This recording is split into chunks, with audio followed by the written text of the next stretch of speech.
Actually, I don't know the date. Is today the 28th? Yes.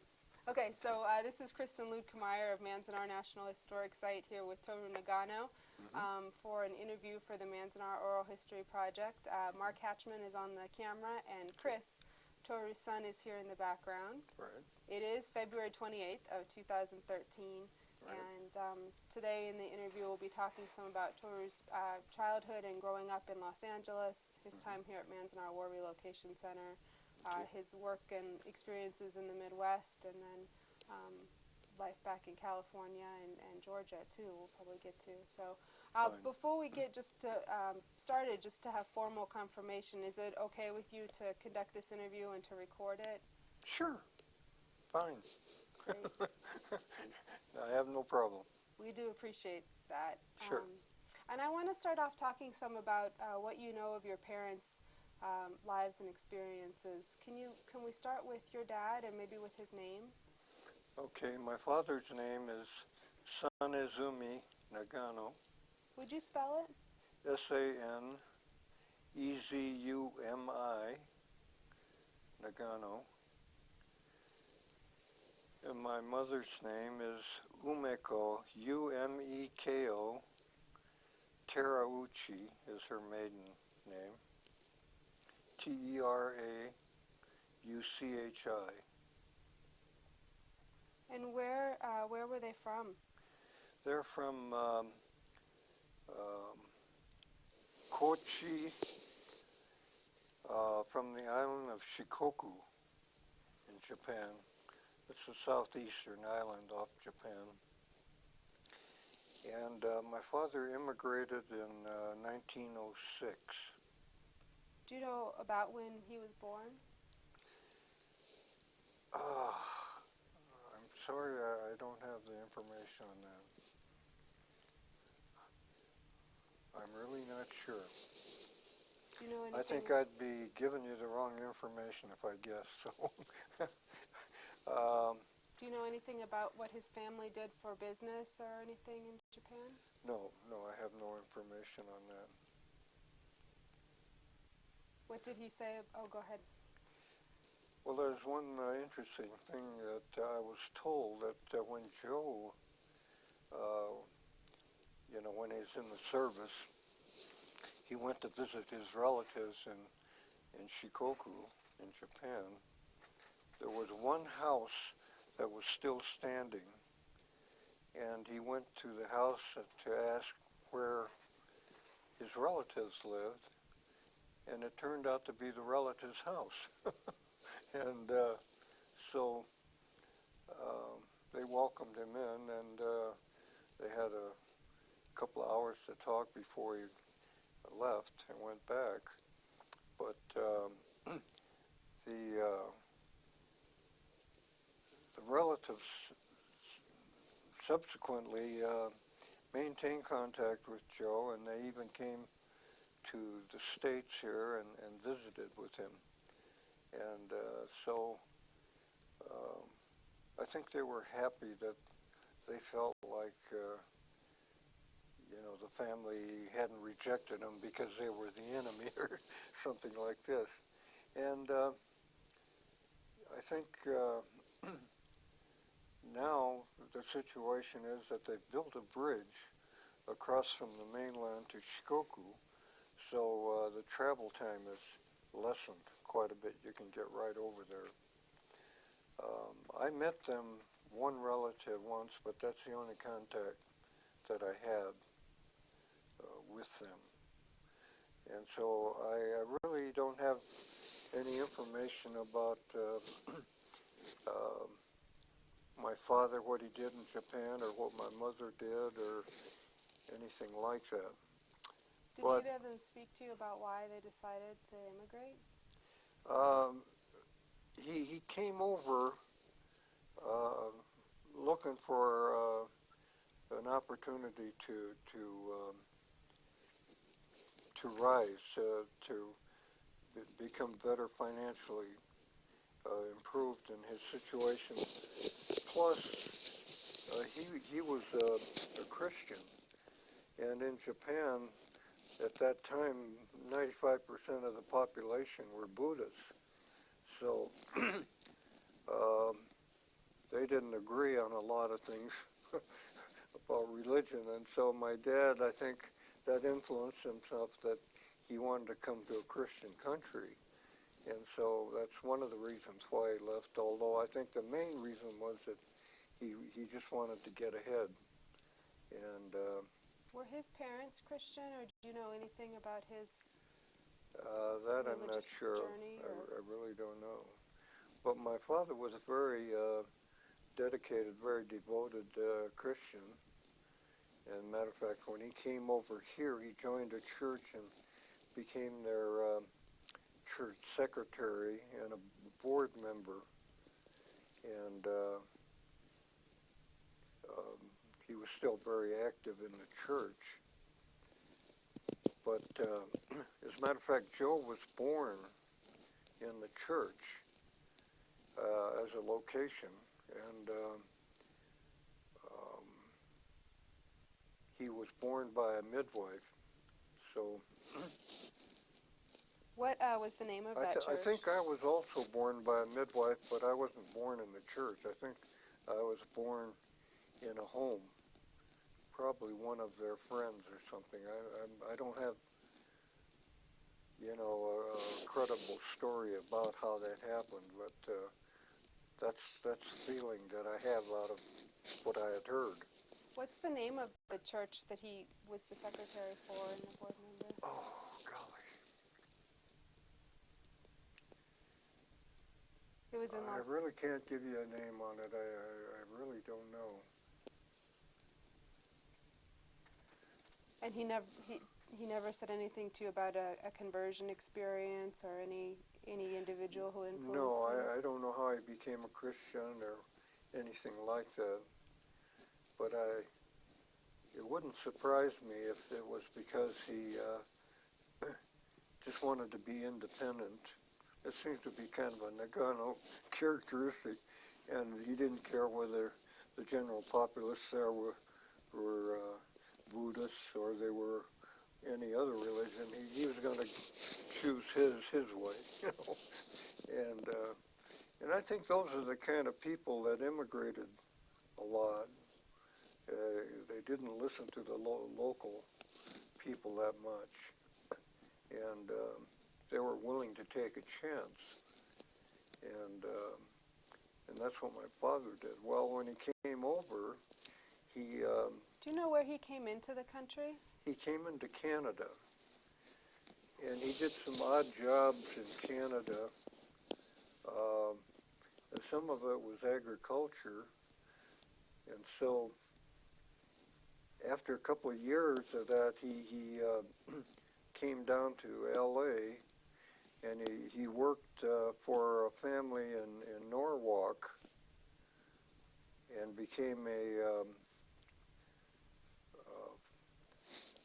field worker and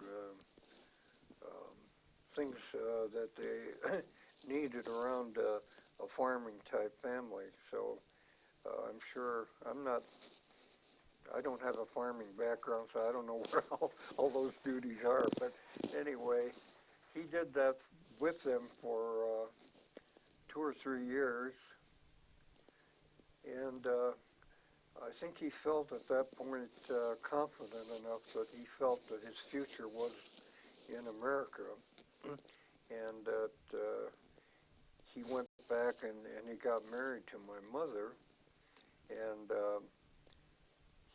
I think it was 2 years later, I think around 1918, he brought Mother back with him, and they became more permanent residents. And So they stayed for a little while. He was back in Japan for about 2 years after the marriage? yeah, right. Did she ever speak to you of her thoughts about coming to a new country and leaving her? No. They weren't very vocal about stuff like that. I don't know why.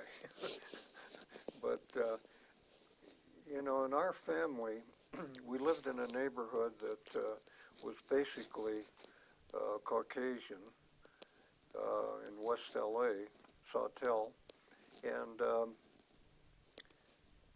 was a population of about mostly white Caucasians, intermixed with Mexicans, um, Chinese and Japanese, Korean. But, you know, I'd say at least half of the population was white. So um, the advantage of that is that living in a neighborhood like that, you have to deal in English and become more like the local population, you might say. And in those communities where, um, because of housing restrictions and all these things that were going on, the Japanese tended to congregate as a group. And their association socially and everything was among each other. In our family, um, it wasn't unusual for us to um, talk to a neighbor and be friendly with them and everything else and become more like them. Um, and I think that was a big advantage to us because, like in my case, when I went to University High and so forth, I was just like one of the other kids. I mean, there was nothing exceptionally different that way. And we didn't develop accents the way that a lot of them did in the Japanese community because they were so Japanese that it was hard for them to speak English without an accent or something like that. So anyway. Did you learn any Chinese or Korean or Spanish? Or Yeah, exactly. I think we were very fortunate that way because out of that also, somewhere along the line, I kind of developed a real positive kind of attitude. And everything I did, I always had a lot of hopes and you know, and a good attitude about doing what I was going to do next. I looked at it as a success goal that I was striving for. And I think with the other groups that were highly integrated in the Japanese communities, um, they're a little bit hesitant about that. They went to work for other Japanese businesses, or you know, they didn't become real pure Americans that way. They were Americans and all that, but they didn't. They were highly Japanese in their customs and food and everything. And in my family, um, you know, we ate a lot of mixed menus. I mean, we ate a lot of Japanese food, of course, but at the same time, my mother would, you know, have turkey on Thanksgiving and things like that, and it was great. We were really like the rest of American families in the neighborhood. So, who cooked? huh? Who cooked in your family? Oh, my mother. She did all the cooking, and she was terrific. I mean, a wonderful mother, too, because she not only took care of all our needs, made our lunches for school every day, she cleaned the house entirely by herself. She even made a garden and grew beans and vegetables and so forth. And I sold a lot of that stuff. I mean, we had so much of it, we couldn't eat it all, so she would bag it up, and I'd walk around the neighborhood and rap on doors and tell them, I got some great beans here. Would you like some? You can have the whole bag for 10 cents or 25 or whatever it was. And they really gobbled it up. And I think that helped me too, because it helped me to sort of become a little bit of an entrepreneur, kind of a start to have some courage and guts to go out and do something, you know, not just be caught in your own little world and not being a real citizen, a person of the community. Did your folks come straight to Sawtell when they came? I'm sorry? When your folks came to the United States, your father back and your mother for the first time, did they settle immediately in Sawtell?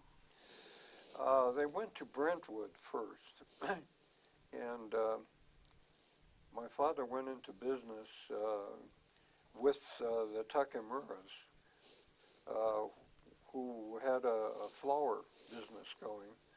Is And that Mary's parents? um, they're related possibly, but I'm not sure how. And the Takemuras, they did pretty well, but um, they were real good friends with my father and my mother. And we would get together once in a while and have visits, you know. But they lived fairly close to University High, near Wilshire Boulevard, where um, you know, some heavy traffic was and customers would come along. But What was your dad's work for them? Or with them? I'm not sure about what it was, what duties he had, but I'm sure it was a combination of whatever was needed. You know, if they needed a farmhand, he would be out there doing it. He wasn't scared of anything. But anyway, I was born in Brentwood, and that was in 1925. And then we moved to Sawtell after about 2 years, and my sister was born at that time in 1927.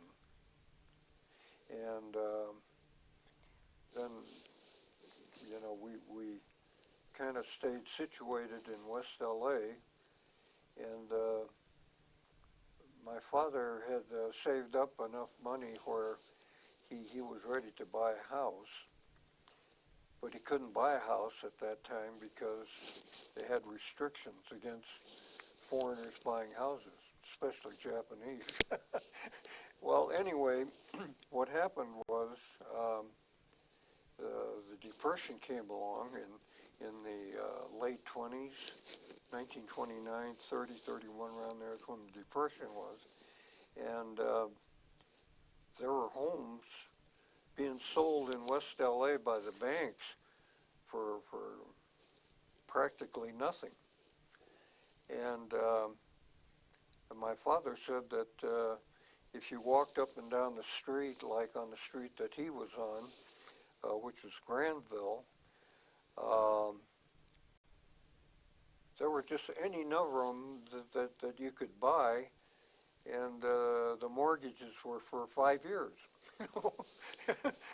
And so you buy a house for $3,000 or $4,000, and you know, you had a 5-year mortgage, and that was it. And so my father couldn't, you know, he had to take one of those deals. They were too good.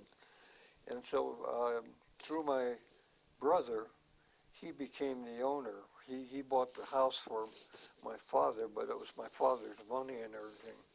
How old was your brother at that time? See, my brother was born in 1921, so let's say it was around 29 when he bought the house. He had been about 8 or 9 years old, I think. This is probably a good time to ask you to tell me, just for the record, your siblings' names and your different ages or birthday years. Okay, my brother's name was Joe, of course, and he was he loved football as I did, but you know, he was built different than I was, so he decided that he couldn't play football, so he became a tennis player, and he went out for tennis at University High, and he became their #1 man. And then he also played baseball in high school. But he got started in baseball kind of late, so you know, he really didn't do as well as his potential was. and the coach told him that he needed 1 year to develop. So he was going to go out in his senior year. Well, his pictures are in my yearbook and everything, but um, he was involved in sports that way, and he loved sports too.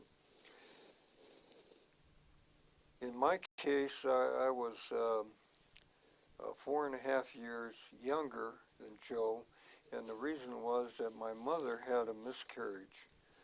So there was a child to be in between that we didn't have, and I became the third pregnancy, and I was 4.5 years younger than Joe, but I was kind of built different from Joe. Were you born in 1925? I was born in 25, correct. How did you learn about the miscarriage? Um, I think my mother mentioned it one time to one of her friends or something. I happened to just be around in the house when I overheard it, And so somehow I got the information that way. Of course, this is like 80 years ago, so it's hard for me to verify some of this. But I think that's the way it happened. Do you have any feeling or sense for how that affected her? It didn't seem to affect her at all, and didn't seem to affect me, except that Joe now was a brother who was old enough that we didn't become like sibling rivalries going between us. I mean, we were really more friendly brothers that way, and so that I think that part was kind of good, and his friends were always not my friends because we were too different in age. And so he kind of had his life and his friends, and I kind of had mine. And in my spare time, like when I was in grade school, I got to be about 10 years old, and my uh, knowledge and desire for football was growing steadily all the time. Where do you think that came from, your interest? Part of it was just reading the paper, and part of it was listening to sports figures on the radio and things like this. And it just sort of came natural. I don't know. I didn't have a person to look up to say that he's a person that helped me become what I did. But our neighbor, the Boltons, were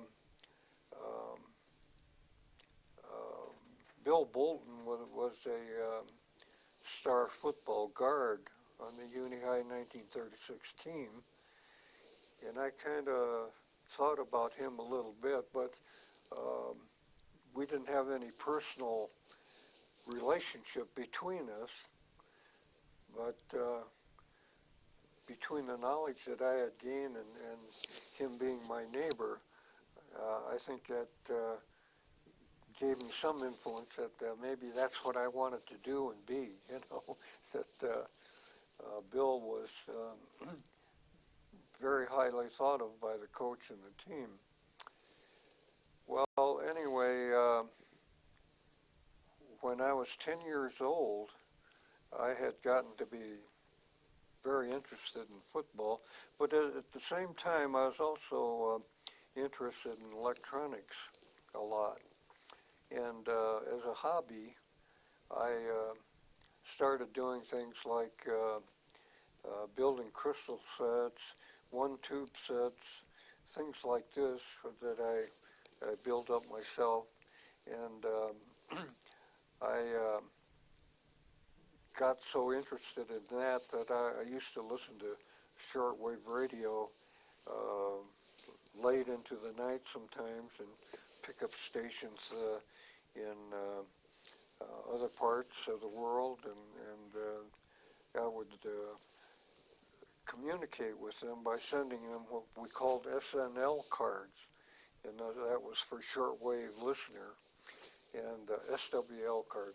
And what they would do, these hams that would be transmitting, and you'd send them a card, they would send you back their card with their call letters on the card, and then I'd tack them up on the wall, you know. And It was a physical card, like yeah, a piece of paper? postcard size.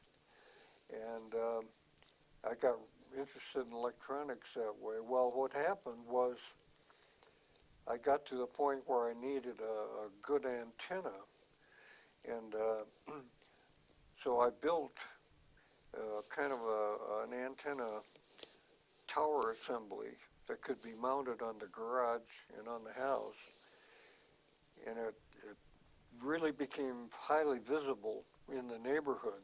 You know, people must have wondered, what's this guy doing? But anyway, I put it up, and it worked great. And I built a what we call a radio shack, and it's really what would you call it? It's a large clubhouse-like structure that young children build. And that was one unique thing about West Los Angeles too, you know. It was a neighborhood that was developing, but it wasn't fully developed, so you'd have houses maybe 2 or 3 in a row, and then you'd have an empty lot. And so we had a lot of empty lots in the neighborhood, and the people that I would play football with when we had time off, we'd go into one of these empty lots and play football. Well, I put up this tower, and that's when my late night activity was listening to shortwave radio. When you say listen to shortwave radio, how did it, were you listening to people just kind of, was it like a walkie-talkie where people were just kind of having conversations, or was it formal programming? Tell us about shortwave for those of us Well, later generations. no, ham radio, you transmitted in 2 ways. You either transmitted in code, Morse code, and if you were more of an advanced SWL person, you would learn the code, and then you could pick up what they were transmitting. And you might make a comment on your card when you sent it to them and what they said and so forth and so on. But was it standard internationally? You said you'd pick people up all yeah, over. it was kind of standard internationally. And the fun of it was you were communicating with people around the world this way. And you were building sets that would enable you to do this and kind of make you feel like you were accomplishing something, you know. And what happened was my father, you know, was a gardener. That was his business profession. And when Pearl Harbor came along, you know, here I had these towers sticking up so highly visible. It's a neighborhood landmark. And he got real excited with me. And he says, you got to take that down. You can't have that up there. They'll think we're out there doing some, you know, bad things. So take it down now. And so I had to get up there, spend a half a day to tear those down. What had your communications been about with people? Were they like about popular culture or sports or? Well, it depended on the person on what we talked about, but a lot of times it was about events that were going on. There was a shortwave club that was in a certain area.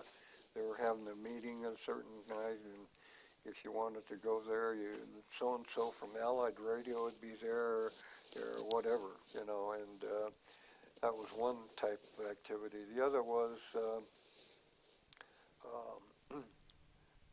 they had things in publications where they wanted to build shortwave listeners. They wanted to build hams. They wanted to upgrade people so that they would keep getting better. And I would talk about what kind of equipment I had and and what did I have to do to make it more powerful that they could hear me better?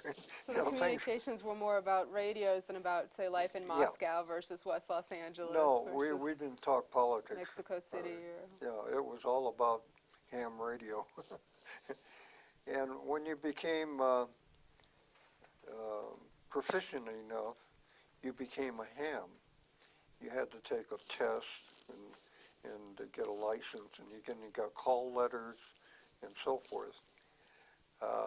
You couldn't go on the air unless you had a license. Well, I never got to that point. I was getting close, but I never did get a license, so I never did have a transmitter, but I always had a receiver that I listened to. What was your address where the antenna was in your... 1903 Butler Avenue, West Los Angeles. And I had asked you about your siblings, and I think we got to two of them, but you have a sister too, right? Yeah, well, my sister, like I said, was 2 years younger than I was. And my mother was quite protective of her. And, you know, the Japanese community is a very conservative people. They didn't think having dances and having things of that type was a way of building character, being a good, honest person, you know, all this kind of stuff. Those people out there are doing some no good, you know. They're out there too late at night and so forth and so on. And so they were very strict about things like that. You think more so with her than with you and your brother? Yeah, I think she was, you know, I was kind of the lone wolf in the family.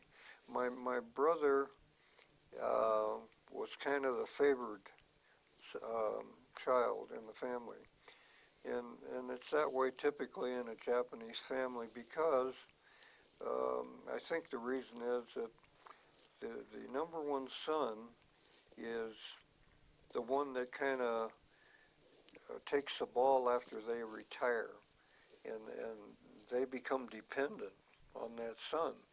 So it's very important for that son to succeed and to be you know, good person, doesn't wind up in jail and all these other things.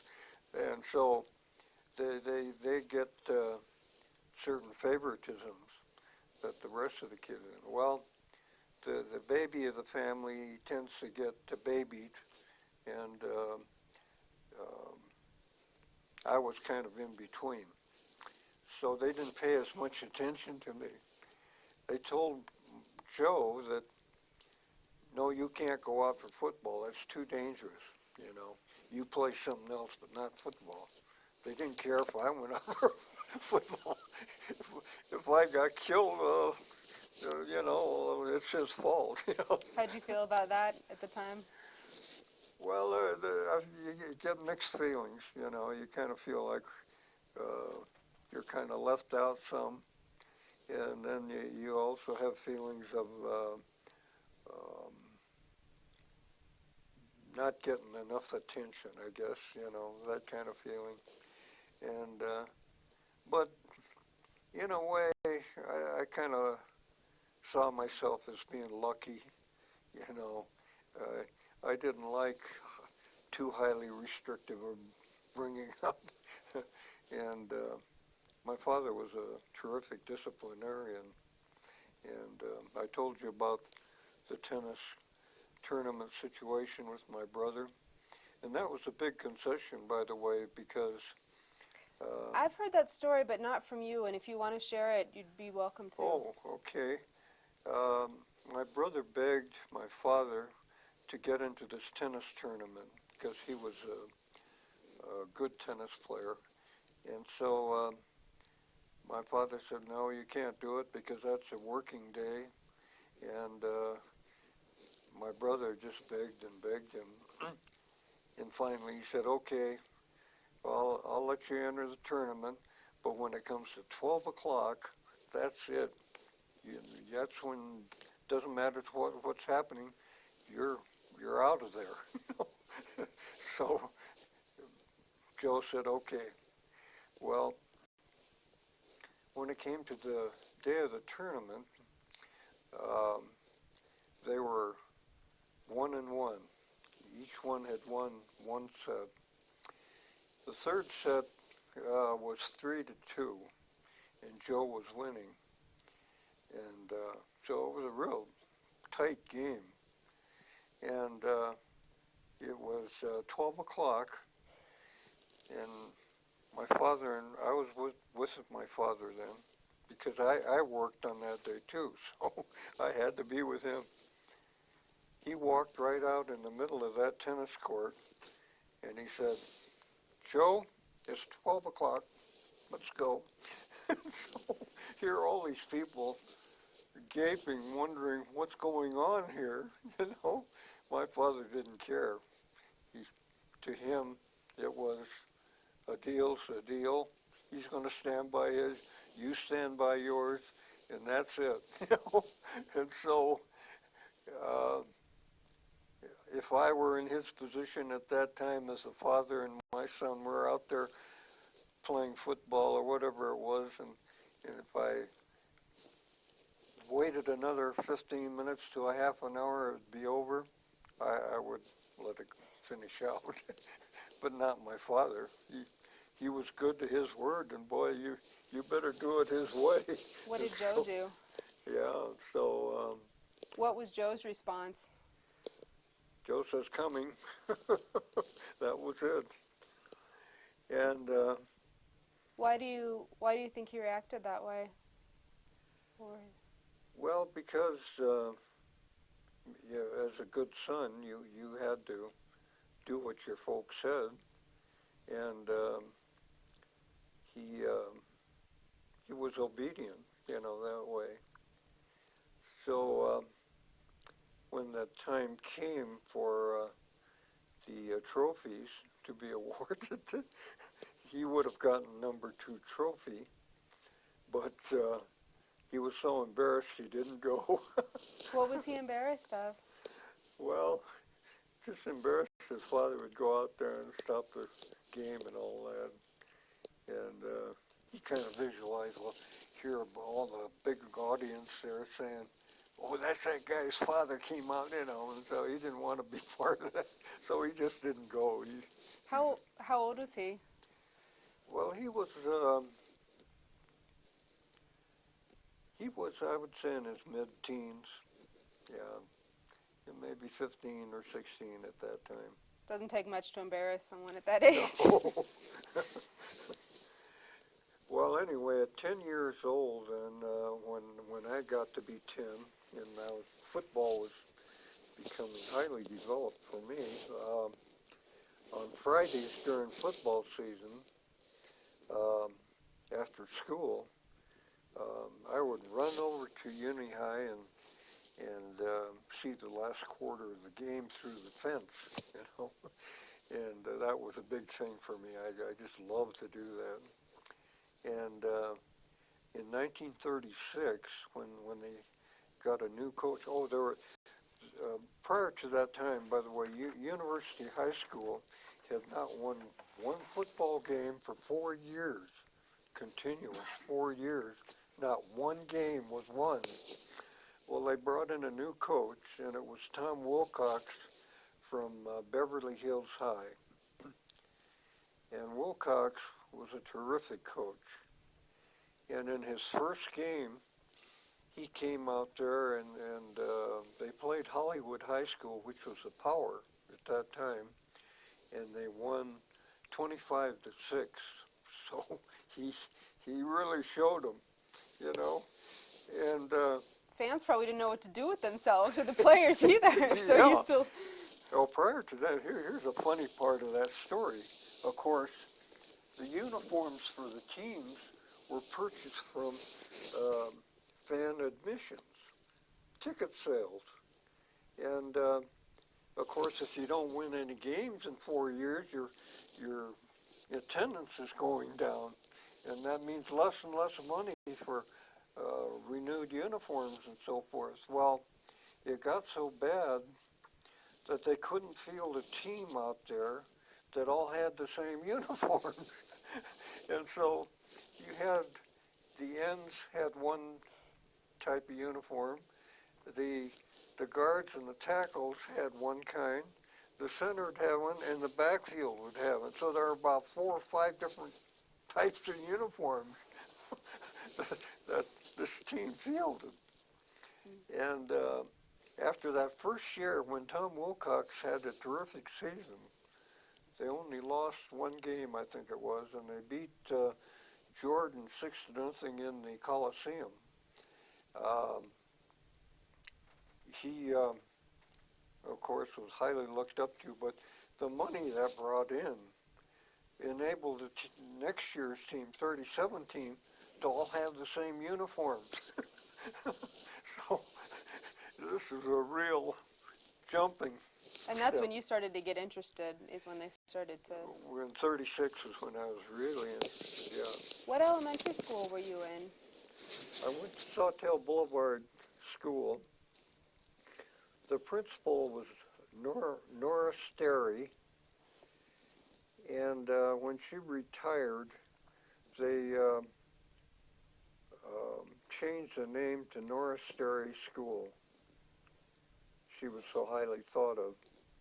Did you know her or have any interactions with her? I didn't know her, no, but I saw her, you know. That was about it. By the way, in this school, they used to have May Day races. And so one year I raced in the May Day races, and I came in second place. And the person that beat me, well, he was at least 5 to 10 yards ahead of me. But that person turned out to be 1948 Olympic champion, Mel Patton. And during that same era, see, I was very fortunate because when I got there to University High, they had established enough of a reputation now and power, and the athletes that we had there, we had a terrific track team. They only lost 1 meet, I think. Mel Patton went to USC on a scholarship, and he had a 100-yard, 9.3-second race. And so he had a scholarship given to him by USC's coach, Dean Cromwell. There was another fellow by the name of Craig Dixon. He was a hurdler. He won 59 straight races, and then he went to the Coliseum Olympic tryouts, and on the next to last hurdle, his leg hit the hurdle, tipped it over, and it slowed him down, so he came in about 4th, and so he didn't get into the Olympics. But he would have been another Olympic champion, I think, if he could have made it through that one race. That's pretty high-powered students, and yeah, maybe I parents or mean, coaches. it was amazing that we had that many good athletes in those years. Do you have any theories about why or how that developed? I have no reason why, except that they were developed, I think, by the coaching staff, but the potential had to be there too. So I think that was... Was there organized youth sports, like when you were in elementary school? Were there teams? Or? None of that. It was all in-school organization, but the rest of it was like, in my case, it was all sandlot football. And that was like, hey, you want to play football? Let's go over this lot here and play, you know. That was our outside activity stuff.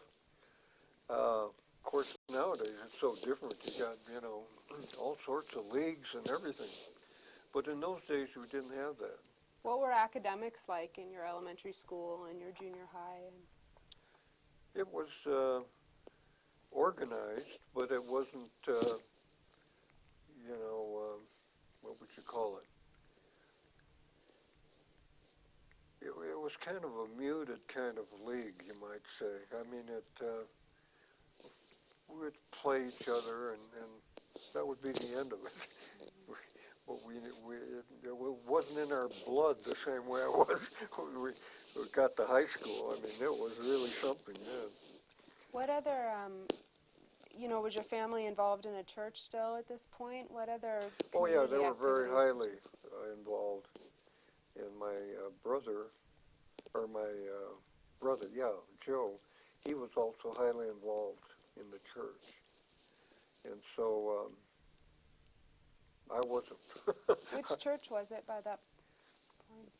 I think it was the Union Church Was it in Sawtell? downtown, yeah, L.A. They But you said- eventually, they moved to, I can't remember the street now, but it was kind of like, I can't remember exactly, but what happened was that the church gradually diminished. In other words, to sustain a church, as it goes along, the kids take over eventually from, the parents and so forth. It keeps sustaining itself, and all the officers and everybody else get replaced. In the case of Joe's church, that didn't happen, and the reason was, I think, primarily because the kids of in other words, we were what we called Nisei. The kids were Sanseis, and the kids had become highly Americanized, and they intermarried. And so instead of staying in that community, they all moved out. It just gradually just sort of declined. Was it a Japanese language congregation mostly? It was when my father was heavily involved. It was Japanese. But when Joe took over, it was all English. So the English culture kind of took over at the same time, I think. And like I say, the kids are all Americans, and they went out and they married other Americans. They didn't marry Japanese. So even Japanese Town is another example. At one point that was highly Japanese and highly involved with those type of customers. But they all died gradually, one by one by one. They disappeared. They don't have a Japanese town hardly anymore. I mean, it's sort of a one here and one there kind of thing. I saw Japanese tacos advertised last time I was there. Oh, is that heavily. right? Yeah, it's very mixed, I think. But the reason is because the Nisei were gradually dying out, and nobody was there to replace them to perpetuate the business and keep the whole thing alive. Was your mother involved in the church too? What were her thoughts? She was involved, but not on a heavy basis. I mean, she had her hands full at home, so she didn't have a lot of extra time. Do you think she shared your dad's devotion to it, or her interests were elsewhere? No, she encouraged him to keep going, and she wanted to keep doing what she was doing, and she met all the church people, and she always went to the important functions and Christmas and so forth.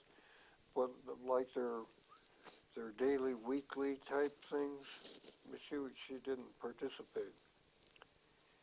What was I going to say about church. Well, anyway, in the case of myself, when I had reached about 10, and the football interest had picked up gradually. My radio hobby stuff was gradually going out the window too, because I didn't have any time left, and I was too tired by the time I played football. So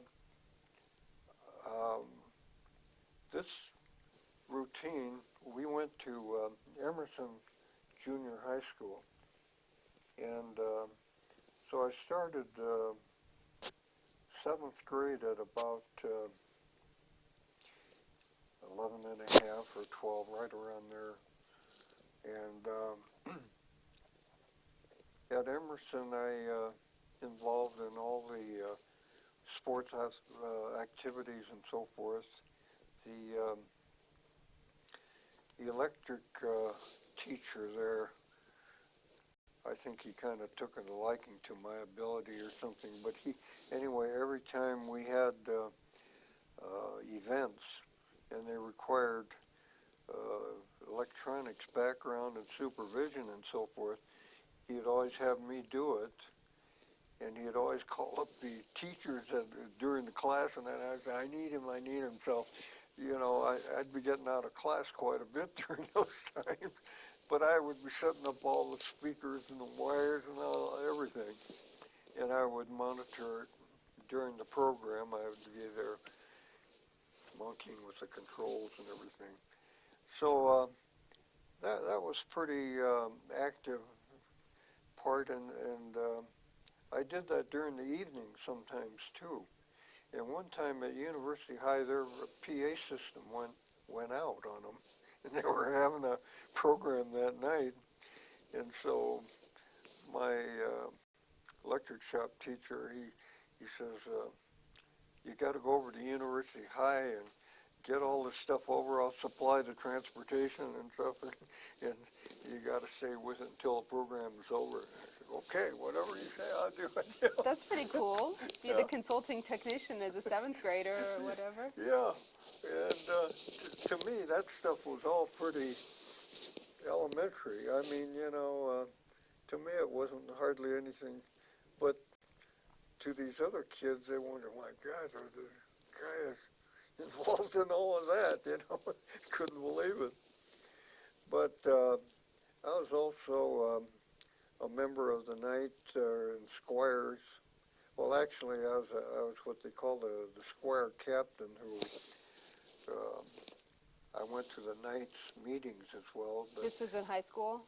Yeah, junior high school. But I was primarily responsible for all the Squires.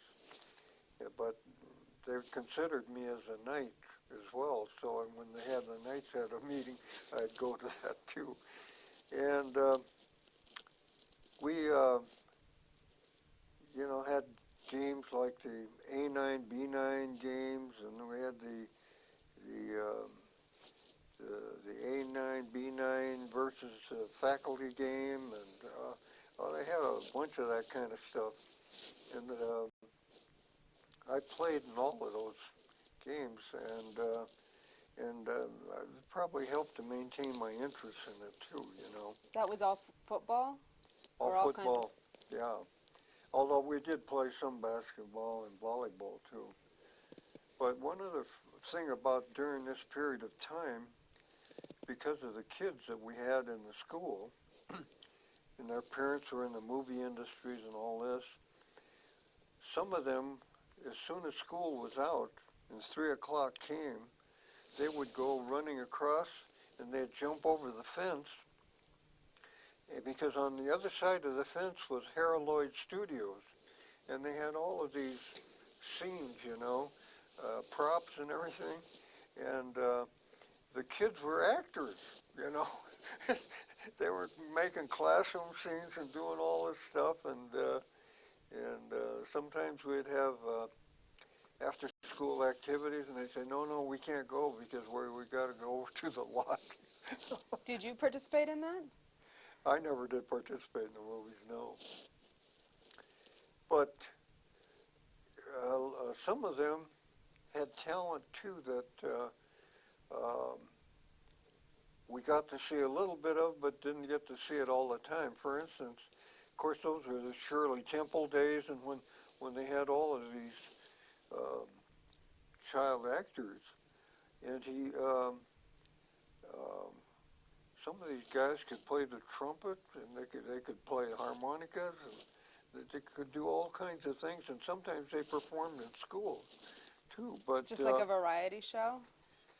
yeah, but it wasn't planned or programmed or anything. They we might just be at lunch or something, and so one guy started playing, and all of a sudden there were five of them out there playing. You know, and that's why I say this high school, the schools that I went to are very different from what I understand and see in my grandchildren going to school. I mean, they don't do any of the things like that. What other role did music play in your childhood? um, well, in my case, I had hardly any, except that when I had music classes, for instance, at University High, we they had programs in the evenings, and that was part of our class. We had to sing, on the stage and all that, and if you showed up, you usually got a B. If you were one of the singers, the lead singers, you got an A, but the main thing was for us, regular kids, was just to show up and sing. But there was one kid there, I remember, his name was Benny Bartlett, and Benny Bartlett one time came out on the stage and he played the trumpet, and he was just terrific. I mean, he sounded just like Harry James, I mean, he wasn't hardly anything to him. He just came out there and he just started playing, and just as natural as could be. And in those days it was a big band days, and it was kind of a popular thing to do, to be interested in that kind of music. And so the kids that could do it, that could perform, every once in a while they would show up, and we thought it was wonderful. Was University High 9th through 12th grade? Yeah, that's right. Mm-hmm. How did you like it when you started? What were your first impressions of that high school? My impression was that they have a lot of things to do here and accomplish, and I wanted to be part of it. I wanted to do well in class as well as being good on the football field. But the way it was, most of the kids were the same way that I knew. I mean, they all wanted to play football, and but the general feeling was, and this was outside of other schools too, I found out later, you never were a starter regular when you were a freshman.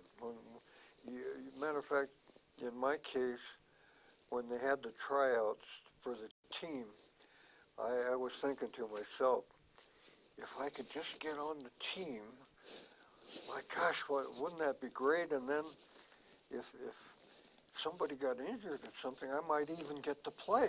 Wow, as a freshman, this would be wonderful. And so when I went out there, I didn't know whether I'd be able to be on the team or not. And Let's actually take a break because I think we're close to the end, and I want to be able to hear your tryout story because I know it's a good one. So okay. Sure. let's change the tape. We're back on tape 2. This is a continuing interview with Towru Nagano, and we had just left off. You were going to tell us about football tryouts and how cool it would be if you made the team and maybe you got to play like a minute. Well, football tryouts started in the spring of 1941, and I, of course, wanted to be on the team, and so I tried out. And at that time I was just thinking, boy, if I could just make the team, if I could just put on that uniform, if I never got into a game, if I could just sit on the bench, and, you know, I'd feel great. And if I got lucky, if somebody got injured, I might even get to play, you know. So that was my thinking at the time. Well, I tried out, and I thought, I wonder how I did. Golly, I wonder if he'll choose me. And so we went into the locker rooms after the tryout, and one of the people that was watching what was going on was a fellow by the name of Jack Eltzer. And Jack Eltzer had been the star quarterback the year before. And I was sitting down on one of the benches in the locker room when he came in, and he looked at me and he pointed at me and he said, I think you made it. And I said, you're kidding, really? I made it? Like, God, oh, wonderful, you know. But I still wasn't quite sure that I believed it because, you know, he said, I think you made it. Well, the next day, they posted all the people that made it on the board there, and of course I was looking for my name. And my gosh, my name was up there. I had made the team. Oh, great. You know, I was so happy. And so from that point on, I couldn't wait until season would start and they would issue me the uniform and I'd go out and practice and everything. And I wasn't expecting to, when I got on the team, that I would be lucky to get into a game even one time.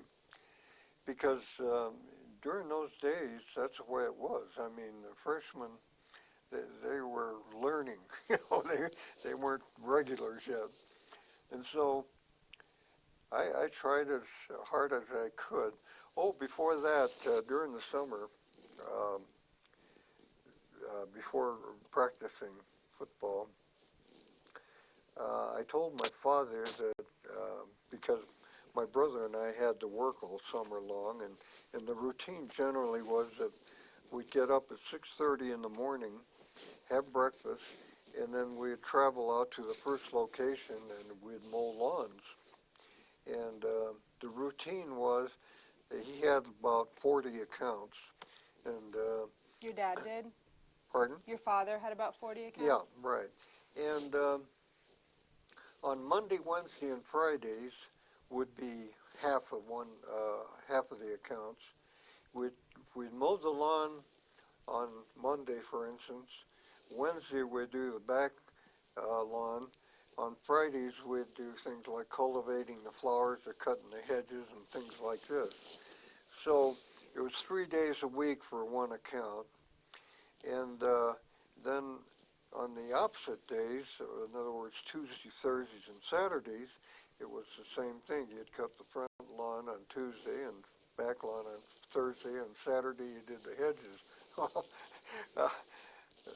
You know, at the end of the day, you had mowed 20 lawns. And they weren't big lawns, you know. I mean, in Westwood, there were smaller lawns, but you know, you were taking the lawnmowers down off the truck and you were mowing the lawn and putting them back on the truck. You do this 20 times in a day and you're doing pretty good workout, you know. Well, this was just normal. I mean, it wasn't considered anything extra, and so I was getting some benefit for physical workout from just doing that.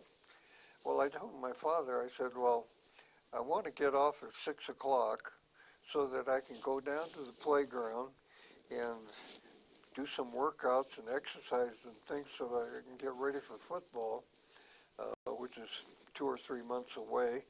And my father said, if you want to do that, you got to do it on your own time. Your own time is you're coming back from work at 8 o'clock at night, you're having supper. by the time you're done with supper and get down to the playground, it's probably about 9 o'clock. We'll expect you home by 12:30, you know. And so your workout time for getting ready for football season is between 9 at night and 12 o'clock at night. When was your sleep time? Sleep time was well, you had to clean up after workout, so it'll take you half an hour by the time you got to bed. So usually sleep time was 12:30 to 6:30, and then same routine. Well, I had no choice. I had to take that, you know, and so that's what happened. At the summer '41, I was mowing the lawns and doing those things, and then finally getting time for a workout, getting ready for football. Well, by the time September came around, the football season was, you know, ready to go. I wasn't in too bad shape, you know. I was ready, and And that was your sophomore year, yeah, September of 41? right. And so, you know, we were issued our uniforms and everything, and we were starting practice, and I was going through all the routines and everything, and I noticed one thing that the coach was looking at was he would see, you know, we would run laps like figure eights around the goalpost. You'd run figure eights. And you'd say, okay, the object of this is for you to try to get up to the front. And we've got Harold Cabrera here, who's the lead runner, but all of you in line behind him, the object is to get in front of him. Okay. Well, when I got in line, I was like number 48 or 50, you know, I was way in the back. And everybody was pretty much in their same place after about 3 or 4 laps. But then they started falling behind a little because they were getting tired. And since, you know, I had worked out in the summer, I was able to stay with them pretty well. And I was starting to get gradually towards the front, you know. And so one of the fellows after that exercise told me that coach noticed that you had finished in about 4th place after you were back there about number 48, you know. And that was good for you. You did fine, you know. So those are the kinds of things I was concentrating on. I practiced as much as I could to the best of my ability, and then when it came to those exercises, I wanted to show that I was in shape for that. Well, Go ahead. Well, as it turns out, we had 2 weeks of that, and Coach had moved me from what they called the goof squad. Now you had 4 sets of players, you know, first, second, third, fourth string, and then you had the goof squad. Well, the goof squad was the ones that would always take the beating, and then the next team would come up and play against them, and you'd take a beating from them. Well, you didn't want to be on the goof squad, you know? And I started out on the goof squad, and as most 10th graders did, and I noticed that I was moving up. After about 2 weeks, I was on the number 3 team. And we only had about 1 more week to go before the first game was going to be played. And suddenly, with about 4 games left to practices before opening game, I had moved up to number 2. Geez, well, I can't go any further than this. You know, number 2 is about the best I'm going to be. But, and I might even get to play if somebody gets hurt. So I'm doing all right. So we got to this first game, which was the LA high school game, and they were a powerhouse. And that year, in 1941, um, was the year after 1940, in which Stanford's Frankie Albert, Clark Shaughnessy, and his group, anyway, had done so well with the T formation. That's when the T formation came out. And the coach at LA High School had changed to the T formation. And so we were facing a T formation for the first time. And as the game turned out, on about the 10th play, the coach came running over to me and he said, "Do you know the left guard plays?" And I said, "No. I know the right guard, but I don't know the left guard." He said, "Okay, here's what I want you to do. You go into the right guard, tell that right guard to move over to the left guard place," because he was a veteran and he knew the left guard place. And you got that? You understand it? Yeah, okay. Got it, coach. So I run into the game. I don't know what I'm doing. I'm running up to an official and telling him what it's going to be. And finally, the game starts again. And I was lucky. I got a couple of tackles in about 3 plays. And the coach saw that. He noticed. And so I played for the rest of the game, which was unbelievable. And we got beat, but nevertheless, I mean, that was, I thought, I wonder, is he going to start me the next game, or am I going back for second team, or what's going to happen here? And the next practice, he said, "Okay, you're number 1 now. You're, you're going to be on number 1 starting team so somebody else beats you out." And so I stayed there, and the next game, sure enough, I was a starter on that team, San Fernando. And I played against a fellow who turned out to be All City about 2 seasons later. He was a pretty good player at that time, too. Well, you told me the coach thought pretty highly of your potential. Would you share? Well, he was really gaining confidence in me. You could see it happening. And so by the 3rd game, I was feeling like he isn't going to take me out anymore. I mean, I'm a regular now. So that's exactly what happened. And that's unusual for a freshman to be a starter and playing that much the first season. So the game after that was Dorsey High, and that's where Momo went to school, by the way. And she saw me play in that game, and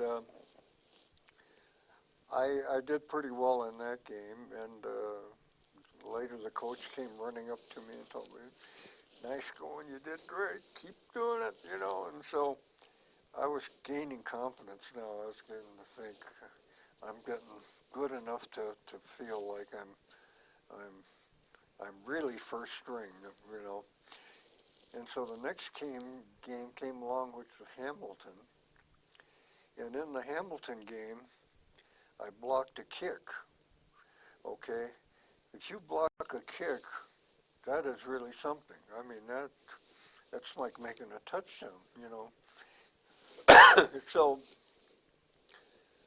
we got the ball with about two minutes left to play. We were down on their 20-yard line up from the kick I had blocked, and it looked like we might win this game. So we didn't do it right. We had 4 passing plays, and we only gained about 5 yards from it. So we didn't make a touchdown from it. And the game wound up a tie. Well, after the game, the Hamilton guy came over to me that I played opposite to, and he says, "Nice game. You're you're the best one that I played against so far. And I thought, oh gosh, really? Thanks a lot, you know. And, and he patted me on the back. And now my confidence is really shooting up. I thought, oh boy, this is great. Did race or culture ever affect your football career? Do you feel that people treated you, kind of saw you as a Japanese American first and a football player second, or was it really a factor? I couldn't tell the difference, but I noticed, I mean, there were comments made periodically, but I didn't think anything of the comments. In other words, hey, did you see Towru play? And that would be the end of it. We wouldn't hear anything more of it. I didn't know what that meant, you know. What about the coach? And the coach wouldn't say anything either, you know. But he would slap me on the back or something if I played good. But he wasn't a communicator that way. He said, he wouldn't say things like, you know what you did here in this play, you did this, this, and this. Well, you should have done this, this, and this. He wasn't that type of person. He was the kind of person that would make you figure it out for yourself. And so I was kind of getting used to that kind of approach, you know. It kind of fit my style, and so I was satisfied with myself. And finally, the season ended, and we wound up in second place. And we went to the Coliseum in Los Angeles and played before 50,000 people.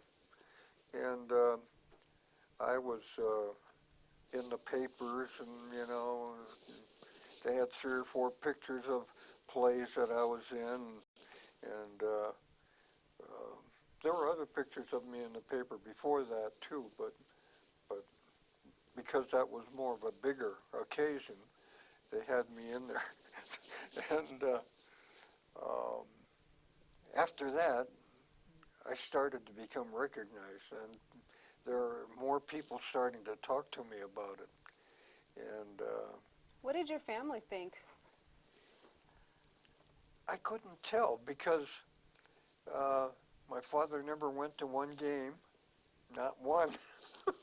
And business was business. I mean, and that was more important than football, you know, and so forth and so on. So I couldn't tell if he thought there was any recognition there that he should give me. And I remember one time I caught him talking to a customer of his, and I was mowing the lawn, you know. And I was still doing this, by the way, when football season was going on, and on Saturdays I worked for my father. So I was still cutting my 20 lawns. Was Joe still at home? No, not at home. I'm talking about regular gardening routine over the summer. Mm-hmm. That same routine was for Saturdays. Was Joe still living with your family? Yeah, and Joe was mowing too with me. So one time I caught him. I was mowing the backyard, and over the fence, his customer was talking to him. And he says, is that your son in the paper? And my father didn't answer. He just went, you know, he just nodded his head. He didn't say anything about if I was good or bad or what. He just, you know, he nodded his head. And so I felt recognized to some extent up to that point, because before then, like I said, I was a middle person. And they didn't pay attention to me that much, you know. And now all of a sudden he's kind of acknowledging, he recognizes me, and that he wasn't going to talk to me about it. It might go to my head or something, so, but he recognized that something was happening here. You know, so as it turned out, that's the way it was. Routine was the same. I even asked him once during the season not if I could get out of work on Saturday, so I could go see the UCLA game with playing another team because it wouldn't cost him anything. I had a free ticket. By the way, I never got paid from my father. Um, that was my contribution to the family, and it wouldn't cost him anything either for me to go to the UCLA game because they issued out um, free tickets. Well, actually, free. They gave you a ushering pass so that you would become an usher at the Coliseum, and you would direct people to their seats. And then after the game started, your duties were over, and you got to go sit down anywhere there's an empty seat. And that was a big deal. I mean, that was wonderful. So, and everybody envied me that here I had a situation to go to the Coliseum, and and my father, no, you're going to work. You aren't going to any football game on Saturday. You know, so I didn't go to any of those things. And There was one other story that you told me that I kind of wanted to get on the tape about the coach's assessment of your leadership potential, and then I do kind of want to move into Manzanar stuff. But oh, okay. I found out later. I didn't find out from the coach himself, but I found out from one of his associates that he was considering me to be captain of a future team, not that year. And he was considering it to the point where he was starting to um, put me in a situation where, as a captain, I would make good decisions. And so I, of course, was greatly, complimented by him thinking in that direction. But of course, the war came along, and of course, I never got the chance, except knowing that he was considering me to be captain. how did things change for you after Japan's attack on Pearl Harbor? Well, there was, as far as communication with all the other students and people around, I kind of sensed that there was a little bit of quietness, that it wasn't like I felt any animosity or any feeling of I was on the other side now or what, nothing like that. But I just kind of felt like something had changed, that suddenly there was just quietness where people wouldn't say anything. And they would say something if I went up to them, but for them to initiate, it seemed like they just sort of kept to themselves more. But not much. I mean, just enough to detect. You could tell. And I thought to myself, well, what else can I do? I mean, I can't take them into the corner and explain to them why they shouldn't be thinking that or anything else like that. And so we just stayed at that position. And some of them, there was no change whatsoever. I mean, they considered me a friend just like any other time. But as a general group, I think they felt a little bit of tension there or something. There's some kind of a wall that kind of held them back a little tiny bit. Maybe they felt like they didn't know what to say to me now, that maybe I'd feel bad, but just sort of leave it alone, that kind of thing. Did any of the teachers or administrators say anything formal about No. treatment of other people, or? Not that I recall, no. I would rate them in that group. In other words, they seem to be a little bit more quiet that way. And what I think I'm talking about is basically repression. It's just that feeling that the person is holding back for whatever reason, a little tiny bit. And if I talked to them, they'd talk to me. And but there isn't that spontaneity, that you had in olden times. How did that affect your thinking or your behavior? I'm sorry? How did that change affect your thinking or your behavior? Oh, Or did it? I think I just attributed everything to a war situation, that there wasn't anything I could do about it, and that I wasn't going to ignore them or anything else. I was going to treat them like I always had, and hope that they would respond back the same way that they always had. But I don't know, maybe the whole population was like that, I mean, maybe, during that period, there were thoughts that Japan might invade California. And matter of fact, there was a bombing by a submarine at a Santa Barbara facility there, an oil facility, I think it was. And Do you remember hearing about that? yeah, and I remember when there was an air raid warning, and that everybody kind of ran for cover, you might say. But when we used to have a kind of a balcony outside of our bedroom porch, and you could see searchlights and stuff going on all over, and it's all part of that war hysteria and tension. And I think during those times, that's what was in the air, and they weren't blaming us for any of this, but they just had never been in this situation before, don't know what to think.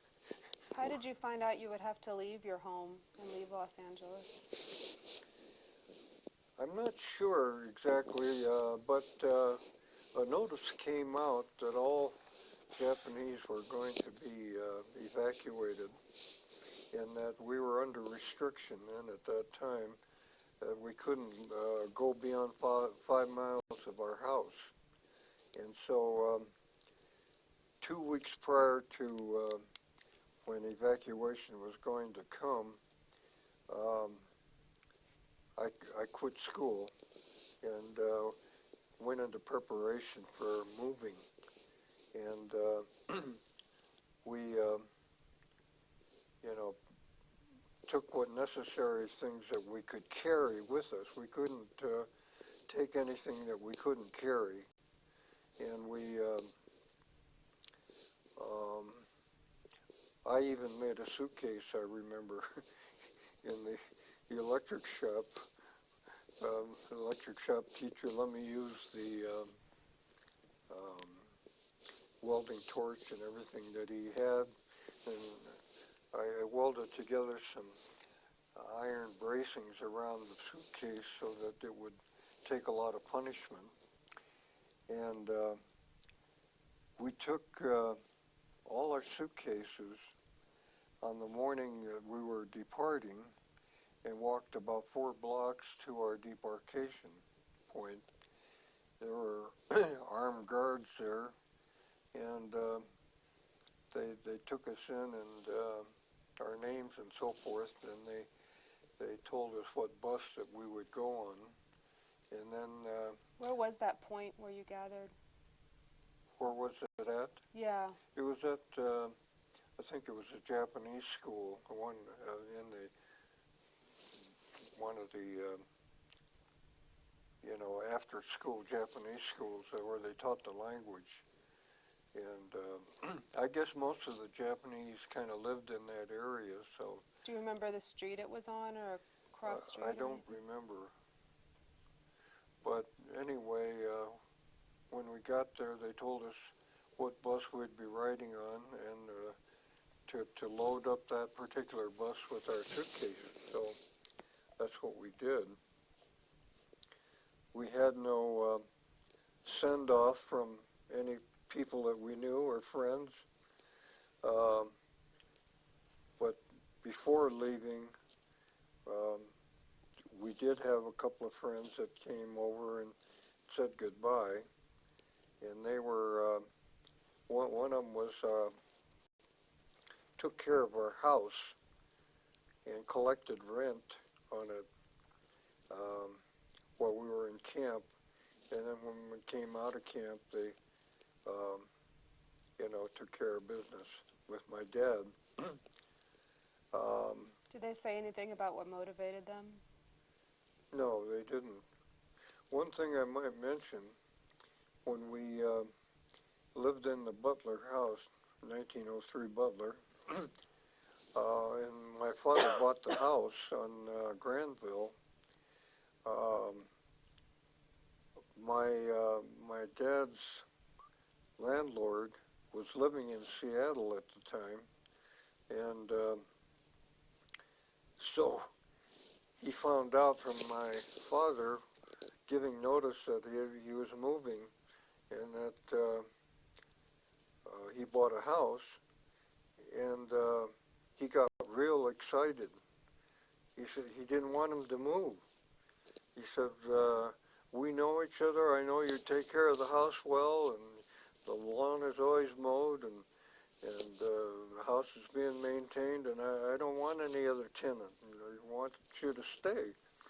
And he said, well, I'd made up my mind, but he said, I'll tell you what I'll do. If you won't move, if you'll stay there, I'll make your rent $20 a month. What? That's cheaper than the house rent. And so from that point on, we stayed at that house because my father decided it was a better deal to stay there and rent out our house. So that's one of the things that happened before the war came. My father had an extremely good reputation with his customers and people that he knew. They knew his word was real good. Yeah, he didn't mess around, it sounds No like. messing around. And I figured out how much money he was making in his business. And he was charging $5 a month to each customer for 3 visits a week, so that in a month he was making 12 trips to each house for $5 a month. And of course, prices are a lot cheaper then.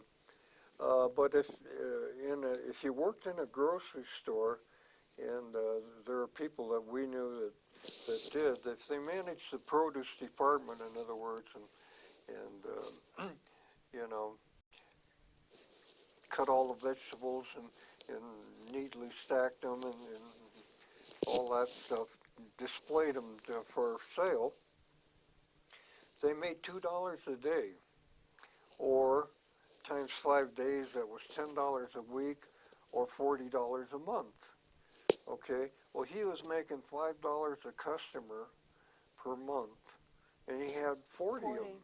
So he was making $200 a month minus his overhead. He had to pay for gas, and we had to pay for tires and whatever else it took.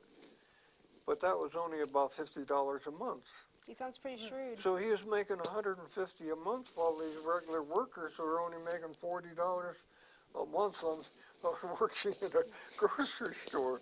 So actually I figured, well, he's doing all right, And it turned out that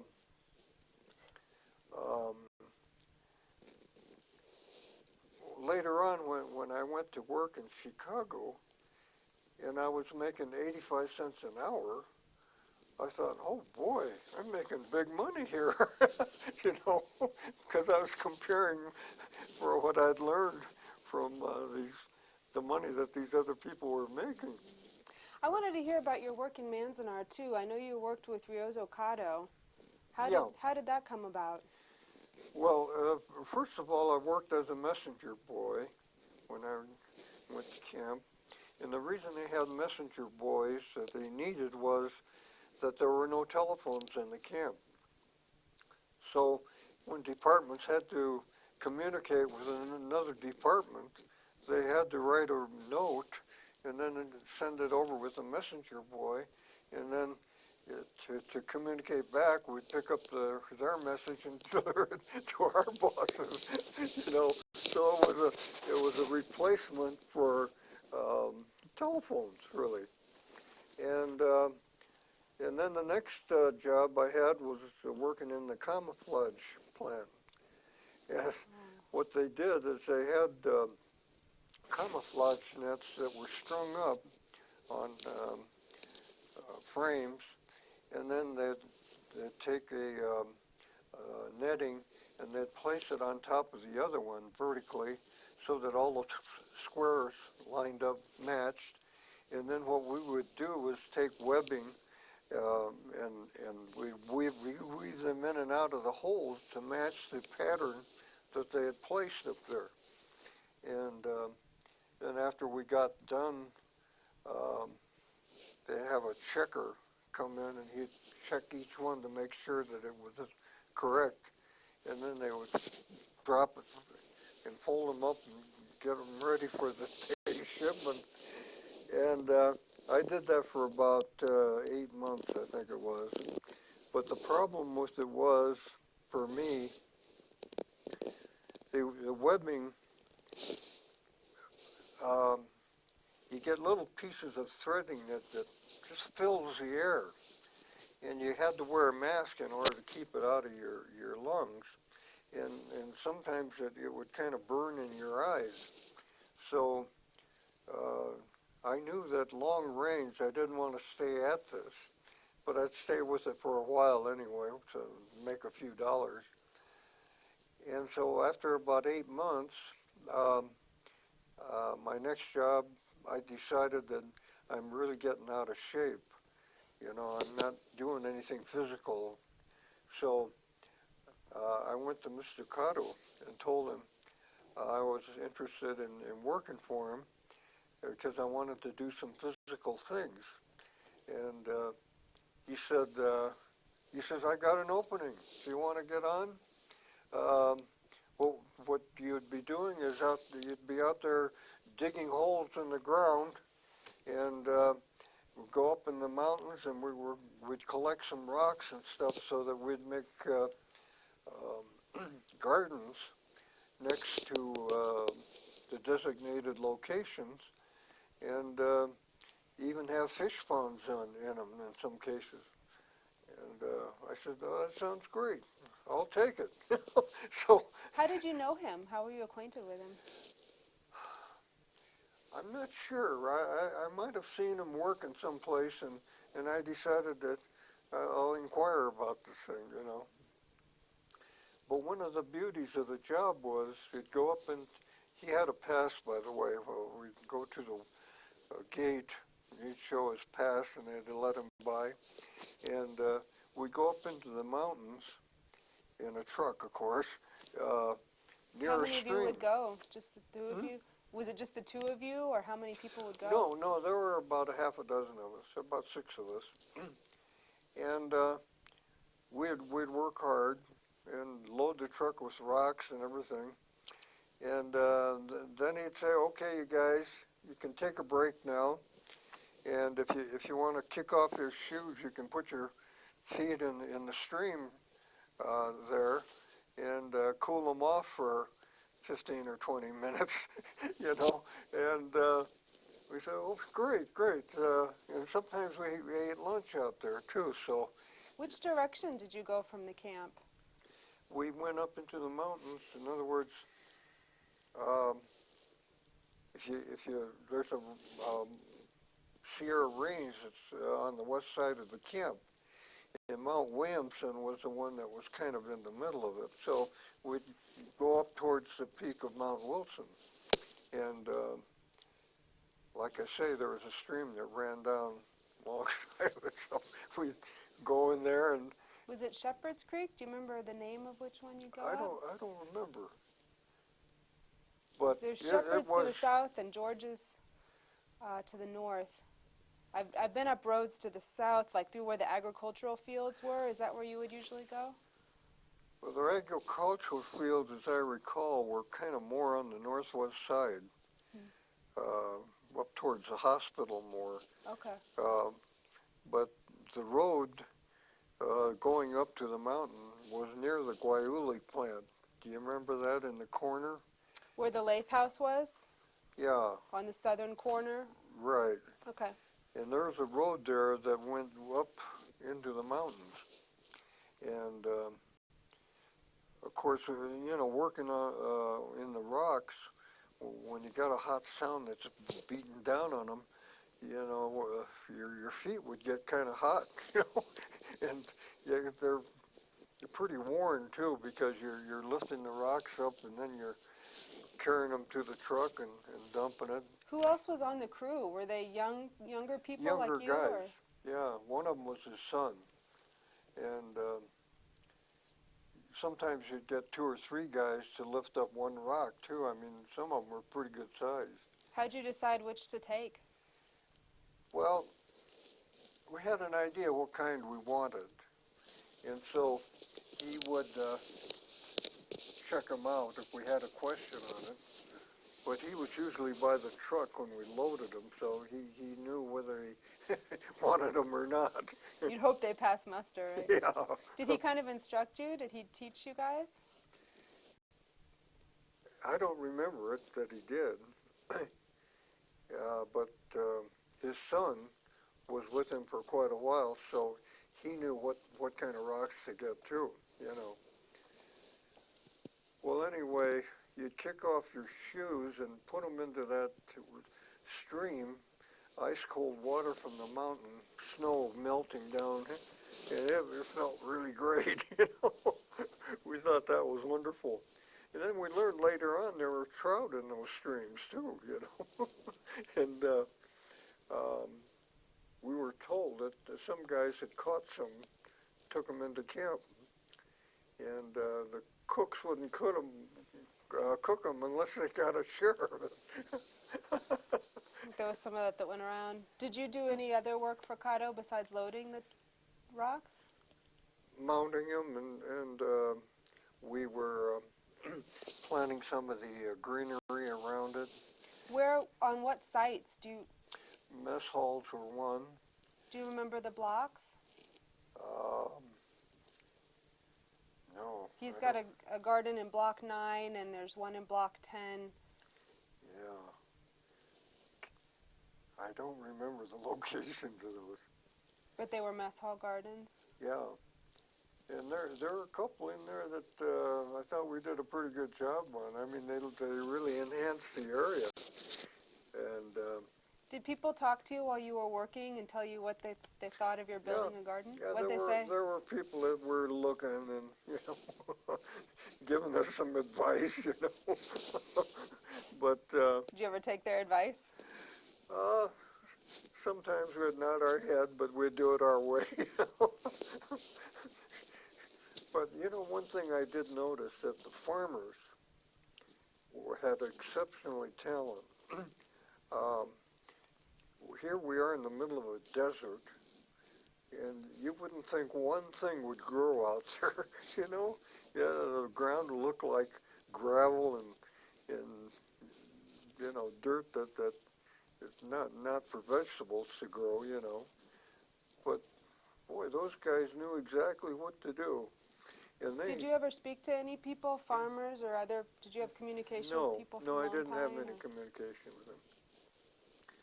But I do know that the crops were so good and healthy that they tasted great, for one thing, and then secondly, they made enough to ship out to some of the other camps. And but to me, the miracle was how in the dickens did they ever get such good crops in this desert, Yeah, all that good water. Yeah. You can you tell me your address in the camp? 1412-4. Tell us about your arrival at Manzanar and your first night here. Okay. By the way, when we were coming up to Manzanar, we had a flat tire. You were on the bus the whole way? Yeah. And the bus driver pulled over, and, we asked him, said, what's wrong? He says, got a flat tire. And he said, well, okay. By that time, it was about 4 o'clock in the afternoon. In that area, you got mountain ranges on both sides. So the sun comes up a little later and goes down a little earlier. So you lose about an hour a day from this. And when the bus stopped, the bus driver just refused to do anything about it. He said, another truck will come along and they'll fix it for us.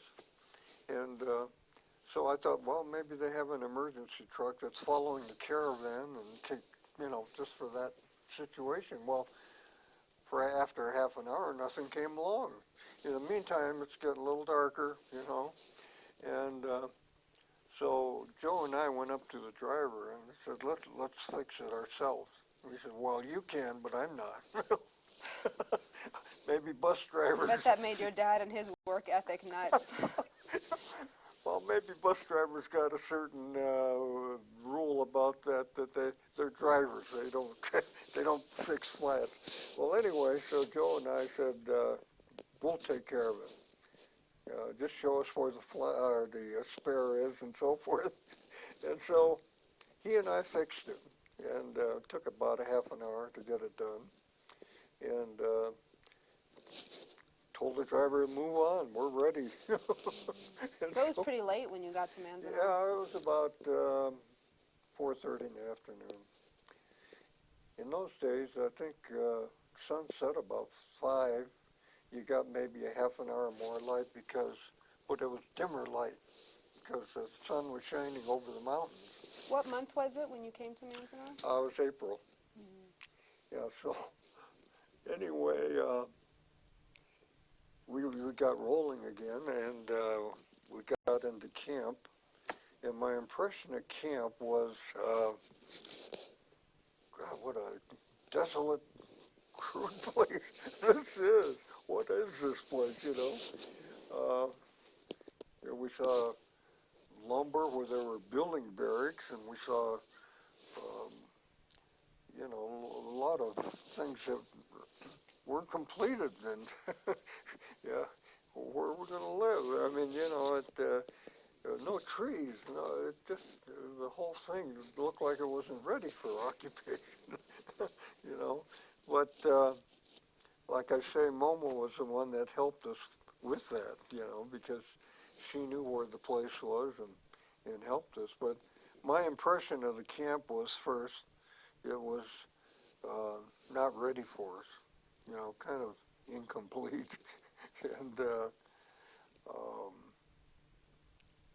I wonder what kind of a life you could have in this place, if any, Where's the school, How many people were in your, what was your address? 14124. And who was in the apartment with you, or the room? Well, it was a couple. We didn't know who they were. They were strangers. But it was just the one night that they stayed with us. And who from your family was in there? Okay. My family was my father and mother, Joe and my sister Masako, and myself. Mm-hmm. You said that other couple was just with you one night? Yeah. Unfortunately, I don't know where my mother had the,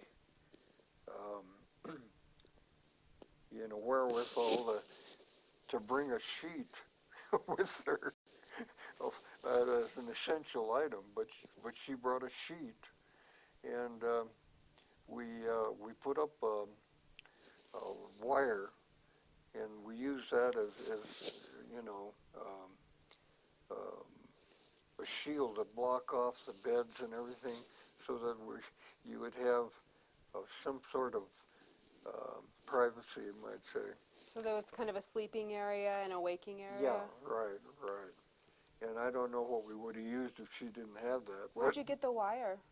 I think we got it from outside, laying around from, at that point, our apartment, for instance, there were a lot of pieces of wood that were just about that long and just laying around.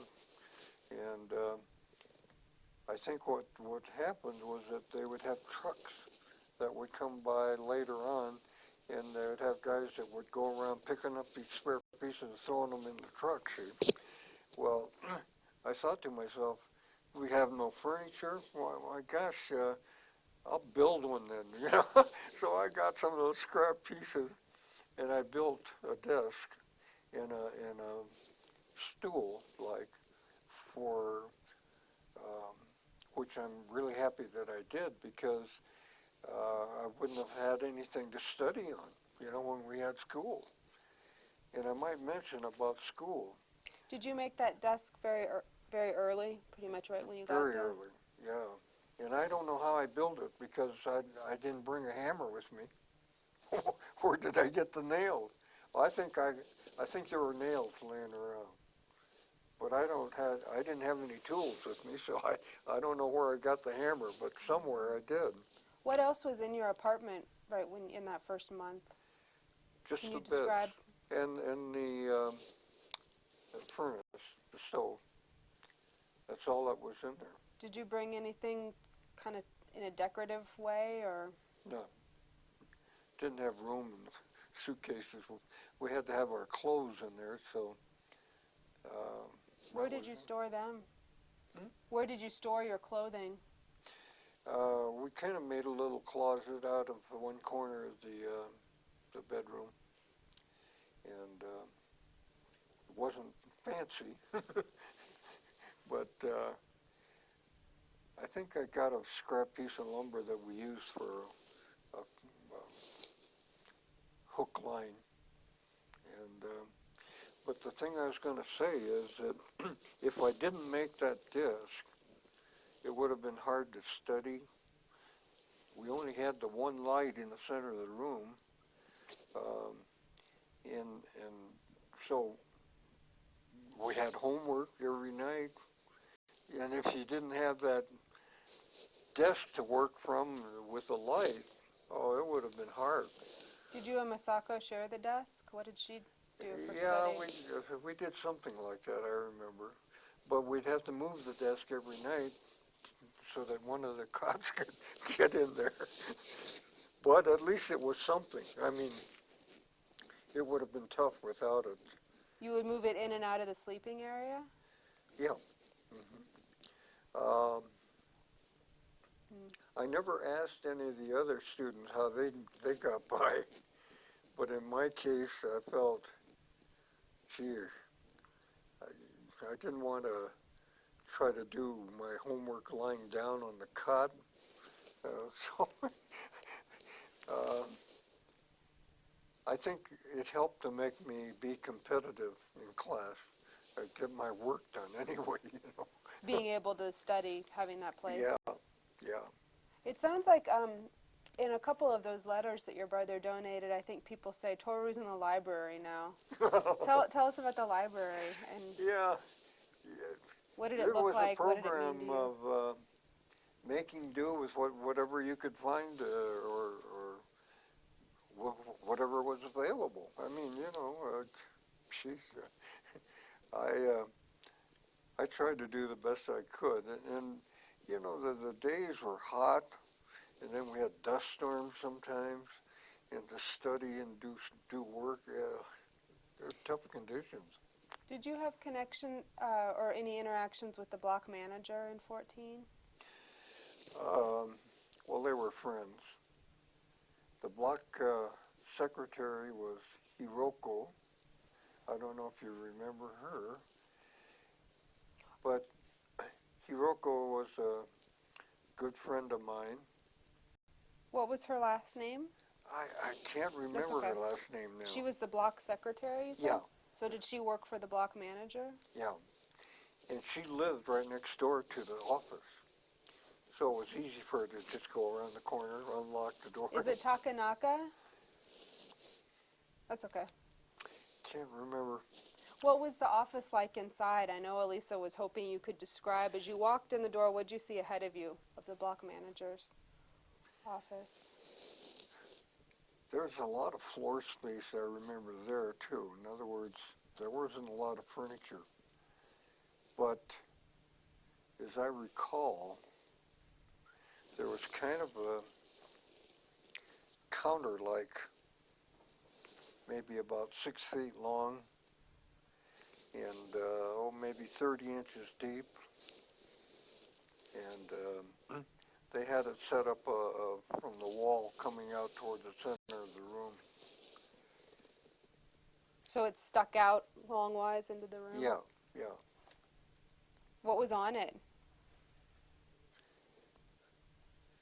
It might have been sheetrock, but I'm not sure. Was it usually clean and empty, or were there papers on it? No, they should have cleaned them. They must have had shelves behind it or something that they were able to. Was it decorated in any way? No, it was just bare wood. But Hiroko and I got to know each other real good, and I had another friend up in Block 23, Jimmy Ito, and Jimmy had a girlfriend up in that area. I don't know what block she was from, but they weren't going around hot and heavy, but they were kind of closer than normal friends, you know. And so I started talking to Jimmy about Hiroko. I said, you know, I should get you two together and meet each other, and you make a decision about that a little later on, but I want you to have her in your life before you make that decision. Well, this was about Was she about maybe your about age? 2 months before I was going to leave camp, and so he said to me, well, I have confidence in your taste, so I'll take you up on that. And I said, all right. And so I arranged for them to get together. And we did it, I forgot exactly how we did it now, but I didn't want to just do a formal thing. I wanted to kind of have some fun with it, you know. And so we did some after hours thing, and her mother was a little concerned because she thought, well, maybe I'm too young to try to match somebody up. How old was she? How old was Hiroko? My guess is, my guess is she was about 24, 23, around there. But she was, Oh, I guess we should stop and we'll change the tape. oh, all right. We're close to 60 minutes again.